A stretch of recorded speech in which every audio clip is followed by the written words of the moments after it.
Hello everyone! So once again, welcome back to our vlog here at Chris Lee TV. So this is our last day here in Da Nang, Vietnam. So ang una naming i-visit na shop ay yung silk shop, kung saan napaka-amazing po ng pag-produce nila ng silk dito dahil gawa lang naman po ito sa silk worm. Ayan. So dito tayo makakabili ng mga silk na talaga namang di kalidad.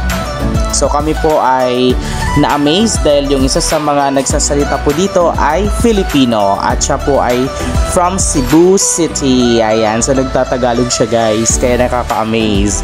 At ito po yung worm na sinasabi ko po kanina, na kung saan magpuproduce po siya ng silk at yun na po yung gagamitin para makagawa po ng napakagandang silk ang Vietnam. So number one, or isa sila sa mga nagpuproduce po ng mga magagandang silk dito po sa Asia. Ayan po. So diniscuss lang ni Kuya kung paano nga ba nabubuo yung silk gamit po or dahil po sa worm na ito. So ayan po guys, at talaga namang nakaka-amaze dahil may mga worm palang ganito na kung saan ay ginagamit yung kanilang cocoon, ayan po, at dyan po nanggagaling yung silk. So pinapakuluan po yung kanilang cocoon and after that makakapag-produce na po ito ng silk. Ayan, so nakaka-amaze guys.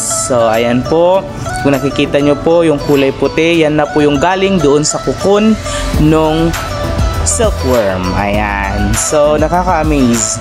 At may dalawang klase po ng cocoon. Yung white and then yung yellow. Ayan. So, yan lang naman po yung natutunan natin dito at talaga namang nakaka-amaze. And after po namin dito guys, ay pupunta naman po kami doon sa Mikey Beach para i-enjoy yung napakagandang view ng beach na yon. Ayan. So, di ba? So, dito guys ay patapos na rin kami. May mga kasamahan po kami na bumili ng silk, pero kami po ay hindi po ulit bumili dahil talaga namang budget friendly lang ang ating budget today. So, ayan po yung kanilang Mikey Beach. So, isa sila sa top 10 na may pinakamagandang beach dito sa Asia, ang Vietnam po. So, talaga namang nakaka-amaze yung kanilang beach. At yung aming tour guide ay inilibot kami dito para makita namin yung kanilang napakagandang beach. Okay? So, dyan lang kayo guys. Huwag kayong alis.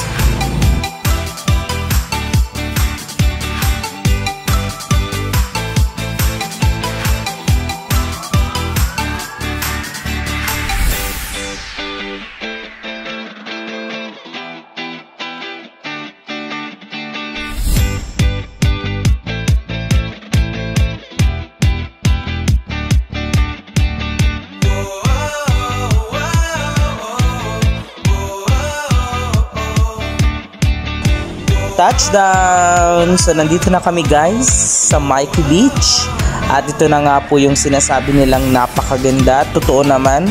You know what guys, medyo hindi pa magandang panahon dito pero napakaganda na po. Ayan. So syempre hindi tayo pwedeng magpatalo sa picturean dyan.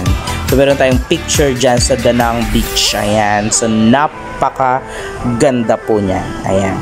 So after naming mag-visit sa Da Nang Beach or Mikey Beach, nagpunta naman po kami ng Jade Shop at kung saan na-meet namin yung isa sa mga owner ng Jade Shop at nag-discount po siya ng napakalaki sa mga jewelries na meron po dito. And so far, hindi na po ako nakapag-video dahil bawal po. Ayan. So, dito naman guys, ayan, pauwi na po kami at talaga namang namimiss na namin ang Vietnam. Na talaga namang iniisip namin lahat ng memories namin na nagpunta dito. Talaga namang na-amaze kami sa 5 days and 4 nights experience na meron kami sa Vietnam. Sayang lang at talaga namang may hangganan ng lahat because we are from the Philippines and we are not from Vietnam. And these are some of our videos and photos.